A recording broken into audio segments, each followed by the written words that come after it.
Hi guys, I'm going to mix it up for the next couple of weeks, just for my own amusement, but also for some educational purposes. The sword and buckler master that I focus on is Lignitzer. He has 6 plays. In the German tradition, they're kind of embedded usually into longer treatises.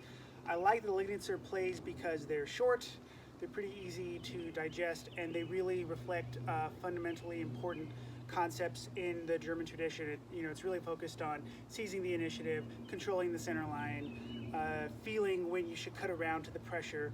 I really like that it uses the buckler to close high lines and attack low when that split comes up. I'm also going to show some longsword adaptations. I like to use the 6 sword and buckler plays as solo drills as well on the Pell with sword and buckler, and I use the same plays with the longsword, so I'm going to show both. Due to length, I'm just going to show the first 2 plays this week. I'll show the next 2 next week. So the first play is essentially the sword and buckler version of the Zorn Ort.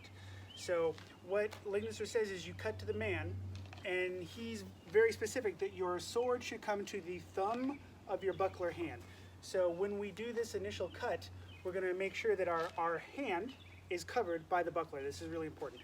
And we're cutting to the man, so we're not across, but it is very likely that we're going to cut to the man and we're going to end up in a bind. So it could be that I attacked and the person bound and now we're stuck in the middle, or it could be that I see them coming in and I'm just going to pivot and cut. But either way, I'm going to cut to the person, controlling the center line with my buckler protecting my hand. At this point, if I can, I'm just going to step in and thrust them. If they push that aside, if they parry that, or I lose control of the center line pretty much right away, I'm going to roll around. So I'm going to cut, I'm going to try to stab them. If it doesn't work, I'm going to keep pressing with my buckler.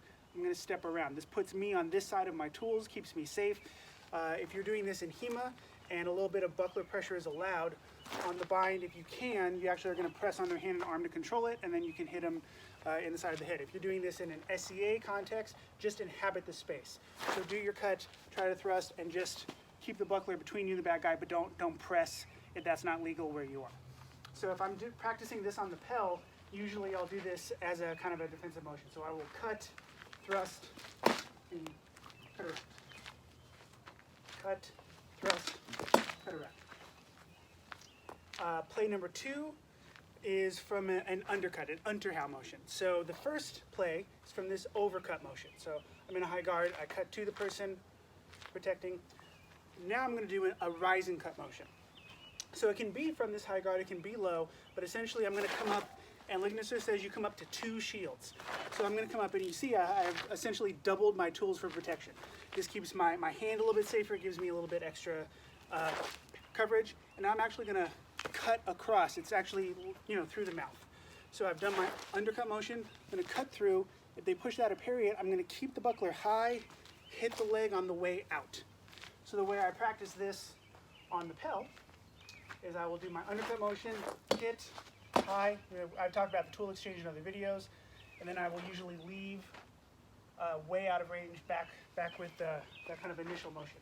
So again, whether I'm here, I could be in any guard, but I'm going to come up an undercut motion with 2 shields, cut, and I like to press forward. I don't want to leave the buckler behind because I'm not really covering very well. So I'm going to press, leave, and come back. So one more time. Undercut to 2 shields, cut, low, come back.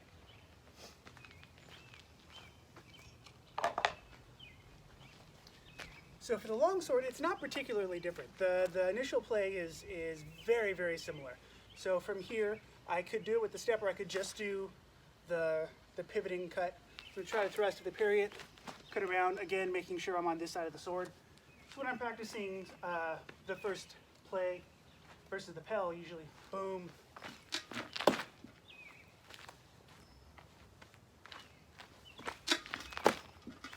Simple enough. Very, very similar to things that you've seen me do before. Play number 2 is a little bit different. So the way I choose to do this with the longsword is I essentially parry up into this undercut position. So I could be low, I could actually be in my long point or retracted guard, but I'm going to end up here. Okay, edges up. I'm still going to cut through, and I'm going to do it with the step here. Now here's where it gets a little different. If I cut low, there's a really good chance that I'm just going to eat it in the head. So you have a couple options. You've done this, and you've done your counter cut. If the opponent rises, you could potentially hit the hands, or you just make sure that you cut low and leave under the guard. Because if you do drive a longsword opponent up, that is the time that it is safer to attack a low opening and then leave. You don't want to just kind of nakedly attack a low opening, you'll get clocked in the head. So if I'm doing it on the pel,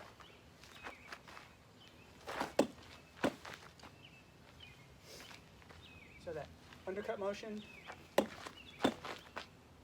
if I want to focus on the hands, it's just going to be pretty, so if they have to push it up, maybe it's still kind of a high attack. I'm just aiming slightly below into their forearms or their hands.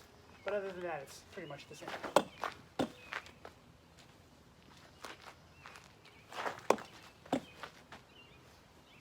So I will do both. I'll do 5 repetitions of each of the plays with sword and buckler, and then I'll go and do 5 repetitions of each of the plays with the longsword.